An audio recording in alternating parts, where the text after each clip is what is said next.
Nous entrons dans une période turbulente, une période de commémoration du cinquantenaire de mai 68. Très turbulente. Pourquoi? Parce que beaucoup de gens veulent parler. Beaucoup. N'importe qui n'a rien à dire veut parler. Je ne vous citerai aucun nom. Mais c'est catastrophique. Plus ils veulent parler et moins ils ont à dire. Et pourquoi veulent-ils donc tous parler alors qu'ils n'ont rien à dire? Et pourquoi ils n'ont rien à dire? Mais parce qu'ils ne savent rien. Et je vous dis ça parce que je suis encore sous le choc de l'émotion. Évidemment, j'ai préparé ce livre il y a 3 ans, en sachant que nous arrivions vers le cinquantenaire de mai 68. Je ne suis donc pas absente de ce cinquantenaire. Mais je suis quand même encore sous l'émotion du lancement de ces festivités officielles, auxquelles j'ai assisté il y a 15 jours. J'ai cru que je faisais un infarctus. Des gens, 40, 45 ans. En général, ils nous détestent, les 68ards. Haut placés dans la hiérarchie universitaire, qui ont décidé qu'ils allaient faire mai 68 en théorie, parce que comme ce sont des grands universitaires, on ne fait pas dans le détail, la théorie. Bien entendu, il n'y a jamais eu de théorie de mai 68. Castoriadis, Lefort, tout ça, c'est du menu fretin. Guy Debord, rien du tout. C'est nous qui allons faire la théorie, ces jeunes parvenus. Je suis offensée par la façon publique dont se prépare l'enterrement de première classe de mai 68 par tous ces gens. Je suis, en tant que 68arde, offensée, vraiment. Car tout ceci vise à quoi? À nous faire taire. Alors en 1890, lorsque Louise Michel, à la demande de ses camarades, a entrepris de rédiger ses mémoires de la Commune de Paris, 20 ans après, elle a écrit « Nous qui sommes comme des fantômes ». Car il y avait encore des communards survivants à la fin du XIXe siècle. Puisque nous avons ce film merveilleux d'Armand Guérin, La Commune de Paris, qu'il a tourné en 1914, dans lequel on voit Nathalie Lemel et d'autres communards qui viennent figurer dans ce film. Nous qui sommes comme des fantômes. Eh bien, ces célébrations publiques qui se préparent, elles visent à nous faire taire encore plus et à réitérer ce qui a été une défaite politique monumentale, à savoir la défaite des 68ards. Et voilà pourquoi je veux vous faire part d'abord, avant de vous faire part de ce sur quoi j'ai travaillé, de cette indignation devant la façon dont les célébrations officielles se préparent. Nous avons 2 univers qui ne se rencontrent pas. L'univers des alternatifs, dont vous êtes, vous tous ici, et l'univers des officiels. Je ne vous dirai pas que parmi ces officiels, ils soient tous illégitimes, que les Beaux-Arts de Paris préparent leur cinquantenaire est pour le moins naturel, puisque toutes les affiches sont sorties de chez eux. Je ne dirais certainement pas que ce soit illégitime. Que l'école d'architecture prépare son cinquantenaire, elle a été active à l'époque dans mai 68. Que les archives publiques de France nationale préparent une grande expo, c'est son rôle. Bon. Mais quand même, tous ces officiels, ils visent tout de même à prendre la parole, c'est-à-dire le pouvoir, sur un événement qu'ils essayent de contrôler et de faire taire. C'est un mouvement tout à fait paradoxal. On en parle, pour étouffer ce dont il est question, à savoir une insurrection politique qui a été une défaite qui a expédié, j'allais dire, ad patrem, tous ceux qui se sont retrouvés dans cette insurrection. Alors, il se trouve que moi, aujourd'hui, je vais vous parler d'un fragment des insurgés de mai 68 dont personne n'a parlé avant moi en termes historiques. Des journalistes en ont parlé à l'époque beaucoup, mais sans avoir la moindre idée de quoi il était question.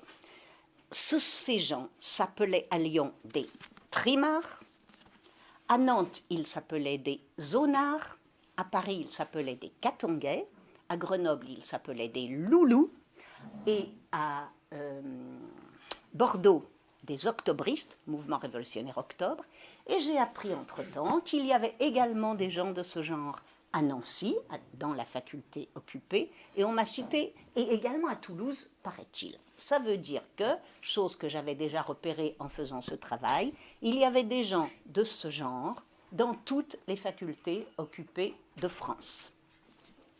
Alors, qui sont ces gens? Ces gens, ce sont des insurgés absolument imprévus et imprévisibles dans les émeutes de mai 68. On les appelait souvent, par exemple, des blousons noirs ou des voyous. L'époque des années 1960 était hantée par l'idée des blousons noirs. C'était l'arrivée du rock'n'roll en France, du rock'n'roll comme expression de révolte violente chez les jeunes, des bandes de jeunes. Il y avait déjà Gene Vincent, les Chaussettes Noires, Vince Taylor, etc. C'est cette époque-là. Ce sont les gens qui se retrouvaient dans cette culture-là importée des États-Unis. Bon. Ce sont ces gens-là, j'ai pu retracer leur portrait social et sociologique. Ce sont des prolétaires, mais ce ne sont pas des prolétaires idéologiques, ce sont des prolétaires sociologiques. Je veux dire par là que ce sont des gens qui proviennent des classes laborieuses, qui sont des ouvriers, souvent qualifiés, souvent ils ont des métiers, et quelquefois non qualifiés, mais la plupart du temps qualifiés. Mais ce sont des ouvriers qui, à la différence des prolétaires idéologiques, des prolétaires en carte, des prolétaires nobles de la Révolution, nobles et présentables, ceux-là ne travaillent pas tout le temps. Ce sont des précaires. Ce sont des ouvriers précaires. Ils sont souvent au chômage. Et au chômage, dans les années 60, c'est par choix, bien davantage que par obligation et nécessité. Non pas que le plein emploi soit aussi radieux que ce qu'on veut bien nous faire croire aujourd'hui, parce qu'il y avait déjà du chômage qui commençait à poindre son nez à la fin des années 60. Et d'ailleurs, les premières grèves ouvrières des années 65, 66, 67, juste avant mai 68, sont des grèves ouvrières partout dans le pays, notamment à Lyon, mais également d'autres que moi parleront de Saint-Nazaire, parce qu'on commençait précisément à licencier. À Lyon, pendant l'hiver 1967-1968, à Rodiaceta, usine textile chimique, on prévoit de licencier 700 à 900 personnes. Donc, le chômage pointe son nez. Hein. Mais malgré tout, ça n'a évidemment absolument rien à voir avec aujourd'hui. Donc, nos trimards ou zonards sont des ouvriers précaires qui travaillent quand bon leur semble, en un mot comme en deux. Et pourquoi? Eh bien parce que, contrairement à ce que les théories révolutionnaires nous font croire, les ouvriers par métier, n'ont pas forcément envie que toute leur identité, toute leur vie soit engloutie dans le domaine de l'usine. Il y en a qui ont envie d'aller au concert, par exemple. Il y en a qui ont envie de faire autre chose qu'aller travailler, pointer 8 heures par jour tout le temps. Et donc, ces gens-là ont en outre une vie entre eux, entre soi, une vie à la rue. C'est ce que les observateurs de l'époque appellent les bandes de jeunes. Il y avait un auteur dans les années 60 qui s'appelle Émile Kopferman, qui était d'ailleurs un militant gauchiste, je crois trotskiste si mes souvenirs sont bons, Émile Kopferman, qui a donc écrit son livre Les bandes de blousons noirs, hein, sur l'époque, pour essayer de caractériser ce qui était en train de naître. Bon. Il se trouve qu'à Lyon, comme ailleurs en France, nous avons occupé la faculté des lettres du centre-ville, vieux bâtiment du XIXe siècle, plein centre-ville, occupait cette faculté, non pas pour en faire le lieu de reconstruction d'une université meilleure, mais pour en faire le QG, en quelque sorte, de la Révolution qui devait s'étendre aussi loin que possible. Nous, quand je vous dis nous, j'y étais, mais j'avais 17 ans et j'étais lycéenne. C'est-à-dire que vous pensez bien que dans un cas pareil, ça risquait pas que je sois au cœur de l'action des décisions. Bien entendu, j'étais une lycéenne, j'étais loin d'être informée de ce que mes camarades de quelques années plus âgés que moi organisaient et tramaient. Moi, je suivais. Bon. Mais enfin, ils ont décidé d'occuper cette faculté. Elle a été occupée le 11 mai. La Sorbonne a été occupée le 10. Donc vous voyez, ça s'est passé à même pas 24 heures près.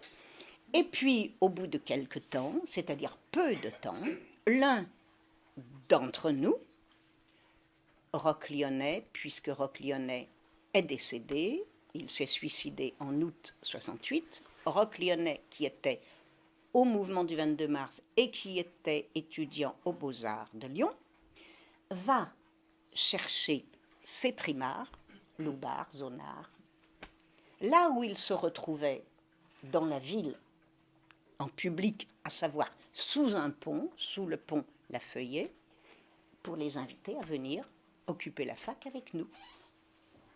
Pourquoi faire? Eh bien, pour se battre contre la police. Alors ils sont venus. Ils sont venus et ils se sont installés dans la fac, avec leur folklore, dont tout le monde parlait. Les professeurs qui croyaient être là pour reconstruire une université plus convenable étaient complètement stupéfaits de voir des gens aussi éloignés de la coutume étudiante. La plupart des étudiants de l'UNEF, bien propres sur eux, se demandaient ce que foutaient dans cette université des gens pareils. Eh bien, ce qu'ils y foutaient, ils foutaient comme nous tous, ils étaient là pour faire la révolution. Et le fait que des gens du 22 mars soient allés chercher ces personnes, c'était aussi le signe que la révolution, la faculté, elle n'est pas là pour défendre ses privilèges. Elle est là pour être ouverte au public. Et d'ailleurs, il y avait un panneau sur la rue qui disait « faculté ouverte », tout comme à la Sorbonne. Il se trouve que moi, je vous parle d'un point de vue autre que celui qu'on trouve partout, à savoir le point de vue centralisé, c'est-à-dire Paris. Mais évidemment que les pratiques étaient absolument semblables. Donc, université ouverte.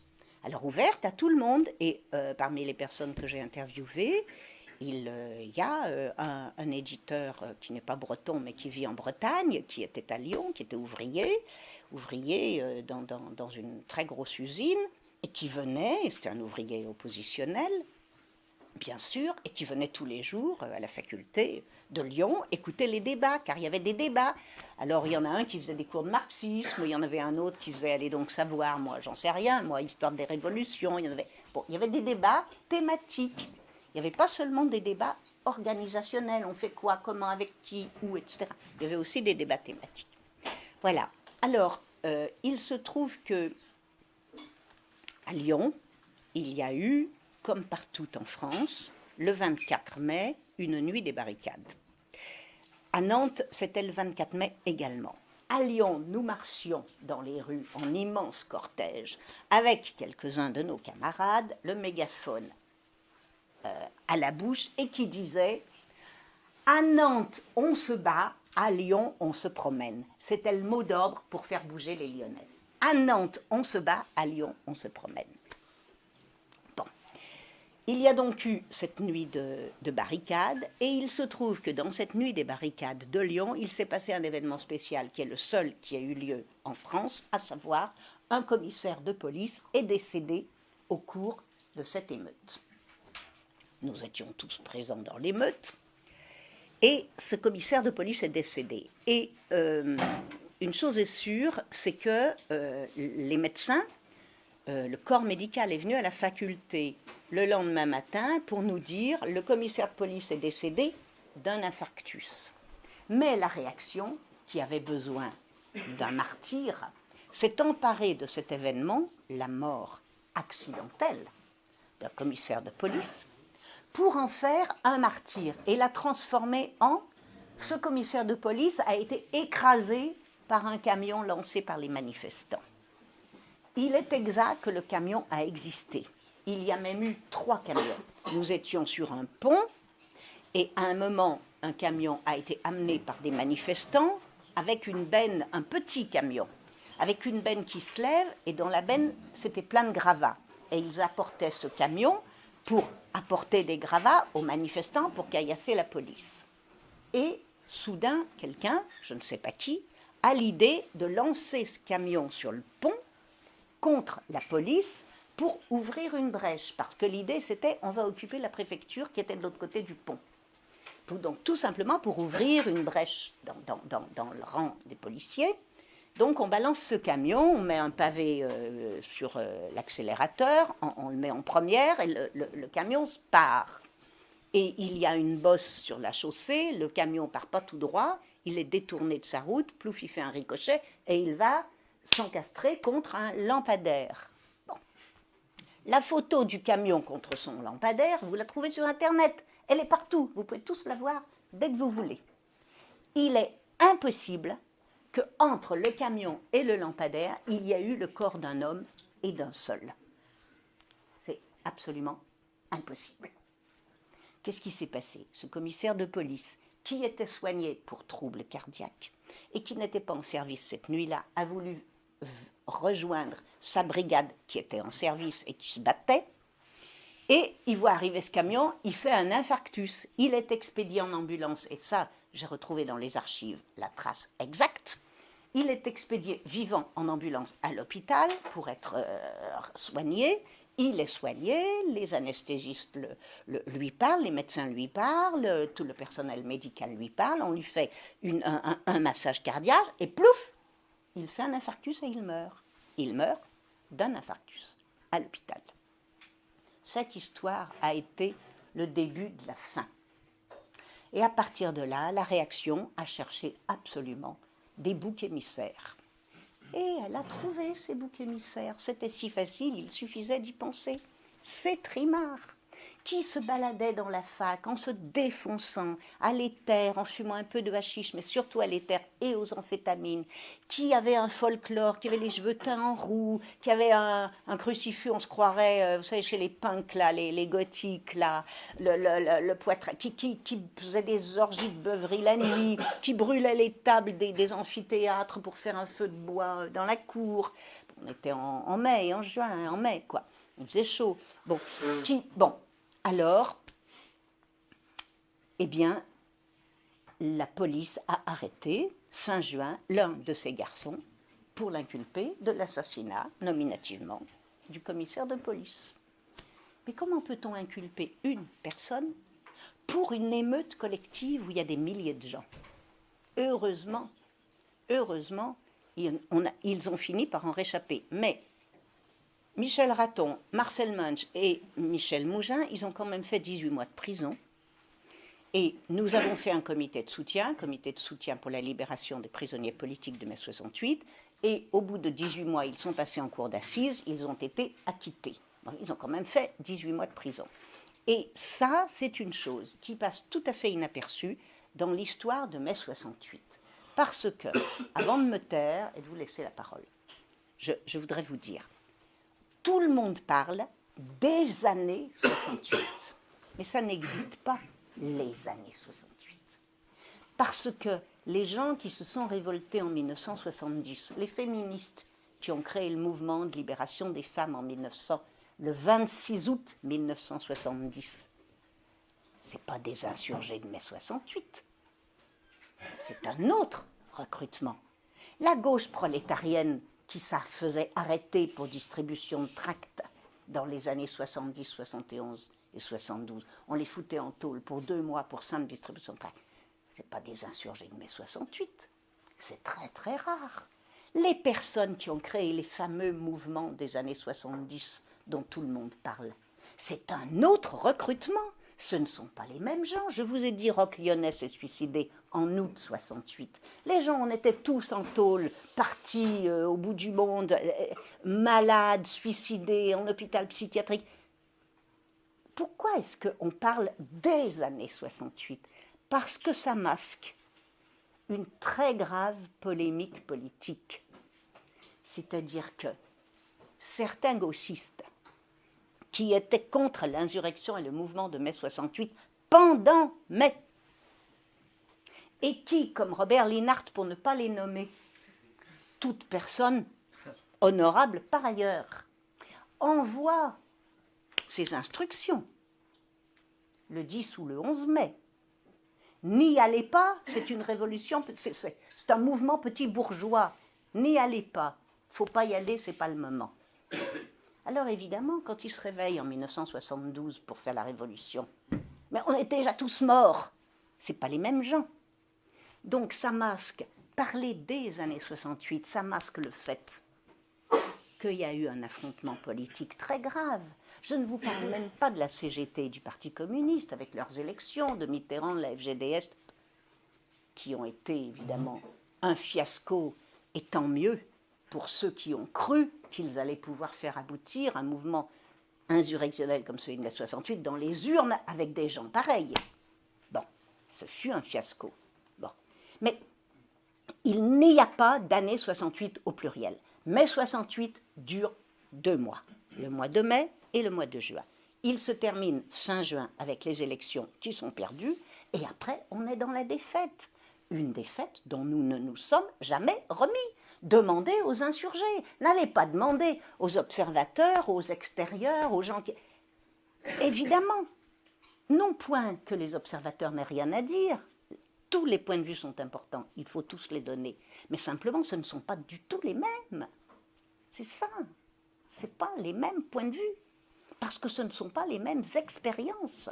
Comme ce ne sont pas les mêmes expériences, ce ne sont pas les mêmes connaissances. C'est une défaite politique dont les 68ards ne se sont pas remis, et ceux qui s'en sont remis et qui ont fait carrière ultérieurement là-dessus, ça veut dire qu'ils n'y étaient pas beaucoup. C'est ça que ça veut dire. Pas beaucoup. Voilà. Alors, donc, sachez que cette digression était pour vous dire que les vrais prisonniers politiques de mai 68, ce sont ces trimards. Je crois qu'à Nantes, il n'y en a pas eu. Mais il y en a eu à Bordeaux, le groupe révolutionnaire Octobre. Ils ont été condamnés en cour de sûreté de l'État. Ils ont été condamnés à 6 ans de prison, 4 ans de prison, etc. pour jet de cocktail Molotov contre des commissariats de police et le siège des comités de défense de la République, groupuscule fasciste destiné à lutter contre mai 68. Ils ont été acquittés parce qu'un an plus tard, il y a eu 2 élections, il y a eu l'amnistie, donc ils ont fait finalement que1 an de tôle, les Bordelais, mais ils ont quand même fait 1 an de tôle. C'était pareil, des ouvriers exactement comme les trimards. Donc les trimards de Lyon, les Bordelais et les Catanguais, qui ont également fait de la tôle, ça, ce sont les prisonniers politiques de mai 68. C'est-à-dire ces lumpen prolétaires-là, dont personne ne parle. Et après, les militants politiques, les gauchistes, qui se sont mobilisés dans les années 70, oui, ils ont été réprimés, ça c'est une certitude. Mais on est dans une autre histoire. Moi, je suis d'accord qu'on fasse l'histoire des années 70, mais commençons déjà par faire celle de mai 68, et on fera celle des années 70 en son temps, après.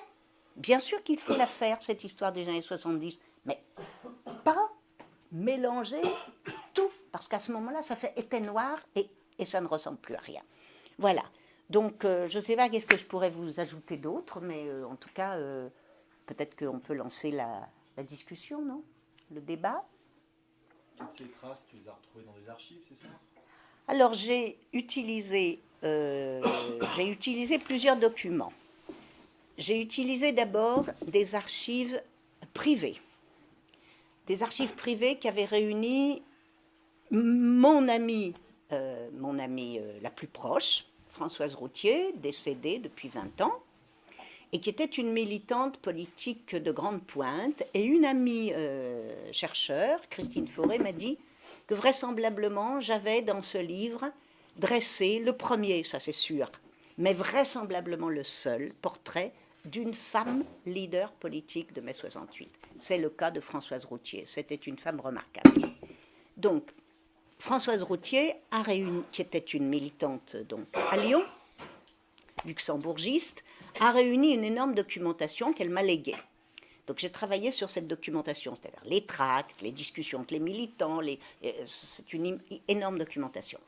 À cette documentation que Françoise m'a léguée, dans cette documentation, j'ai trouvé notamment l'histoire du comité de soutien aux prisonniers politiques de mai 68, c'est-à-dire l'histoire de comment nous avons arraché ces trimards aux griffes de la justice. Bon. Après, j'ai voulu comprendre qui sont ces gens-là, c'est-à-dire qui sont ces figures complètement englouties dont personne ne parle jamais de mai 68, donc ces trimards, zonards, Katanguais et autres. Et pour cela, j'ai demandé l'accès aux archives, qui ne sont pas encore ouvertes au public, mais enfin qu'on donne quand même assez souvent. J'ai demandé l'accès aux archives de police.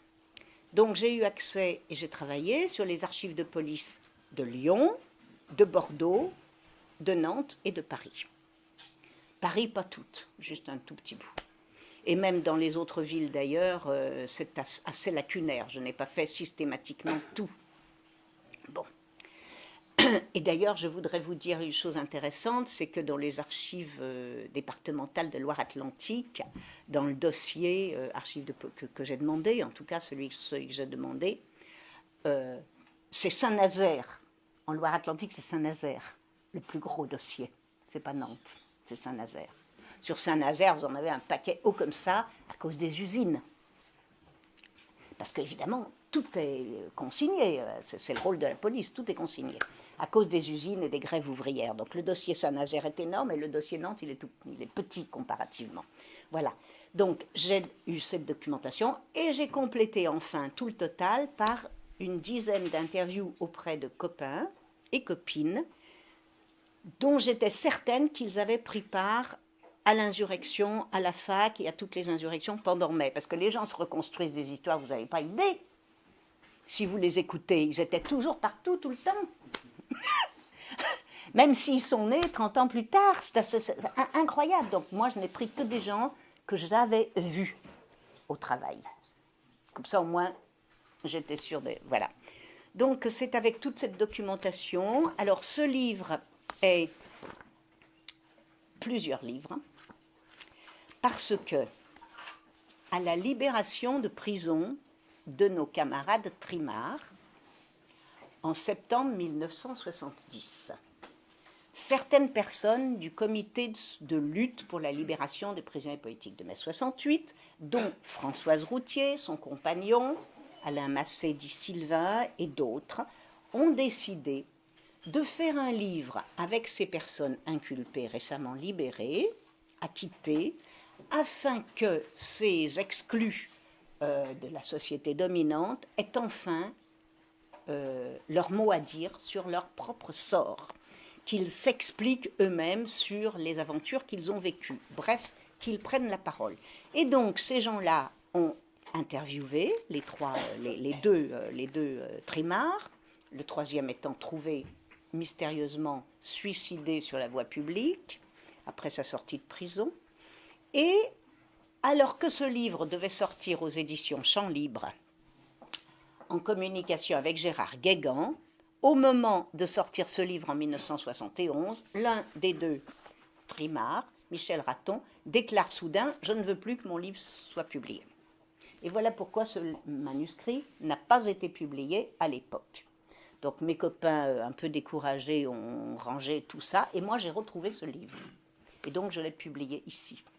Donc dans ce livre-là, dans ce livre il y a plusieurs livres, il y a le manuscrit original de ces trimards qui parlent eux-mêmes. Donc là, je leur ai rendu la parole complètement à eux. Et puis quelques documents. Alors c'est un peu regrettable parce que Françoise Routhier... Bon, elle avait 30 ans en mai 68, hein, c'était pas une débutante dans les affaires politiques, mais elle a eu la présence d'esprit extraordinaire quand on a dû vider la fac. Vous savez, il y avait une salle dans la faculté qui servait, si vous voulez, de cellule de coordination des luttes. Bon, une salle. Et dans cette salle, il y avait des petits papiers au mur, des tas de petits papiers au mur. Attention, tel numéro de voiture, c'est une voiture des flics. Telle usine demande 2 étudiants du 22 mars pour discuter. Attention, on va aller faire une distribution de tracts à tel magasin, tel jour, telle heure. On demande 2 personnes, on demande des piquets de grève. Toutes ces petites notes comme ça, spontanées, si vous voulez, dans la lutte, au cœur de la lutte, étaient manuscrites. Et Françoise les a ramassées toutes, je n'en sais rien, parce que je n'y étais pas, mais enfin, il y a un gros paquet dans ses archives de ces notes manuscrites. Ça, c'est particulièrement émouvant, parce que alors ça retrace quand même vraiment une réalité, une ambiance de cette lutte-là. Et bon, mes éditeurs, je suis déjà bien heureuse d'avoir trouvé un éditeur, parce qu'inutile de vous dire qu'il n'y a pas un seul éditeur commercial parisien qui n'a voulu de ce livre, bien entendu. Et mes éditeurs, par contre, ne sont pas des graphistes de haut vol, et donc on aurait pu en faire presque un livre d'art pour retracer ces petits papiers, comment c'était. Mais on a seulement mis la liste des usines, des lieux de distribution de tracts, enfin on a seulement retranscrit, si vous voulez, littéralement de quoi il s'agissait, mais pas visuellement. Voilà. Donc, bref, il y a là-dedans quelques documents directs émanant de la lutte.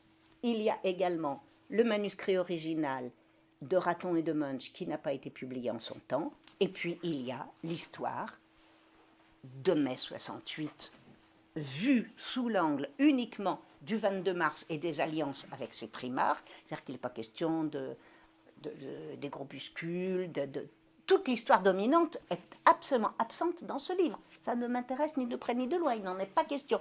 Non point, ça m'intéresse, c'est pas le mot, mais dans la mesure où j'ai voulu mettre le braqueur, l'accent sur ces personnages-là, il ne s'agissait pas de les noyer par l'histoire de la CGT, du PSC, de la CFDT, du PSU.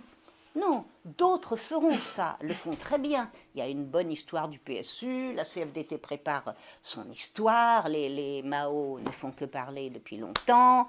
Il paraît que les trotskistes ont rédigé il y a quelques années déjà une histoire assez bien détaillée, je ne l'ai jamais vue, mais bon, de leur propre histoire. Donc, toutes ces comment vous dire, toutes ces instances importantes ont leur rôle, c'est une certitude, bien entendu, mais tout le monde s'en occupe. Donc moi, je m'occupe des autres, du reste, de ce dont personne ne s'occupe.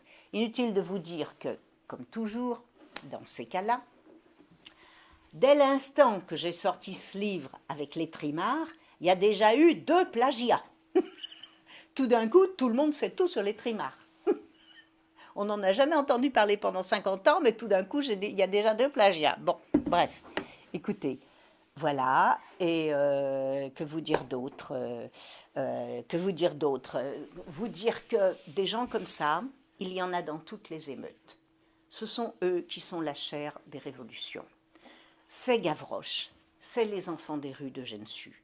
Vous les trouvez dans toutes les émeutes. J'ai d'ailleurs trouvé un très beau poème du 19e siècle que peut-être je vais vous dire quelques mots pour vous mettre dans l'ambiance.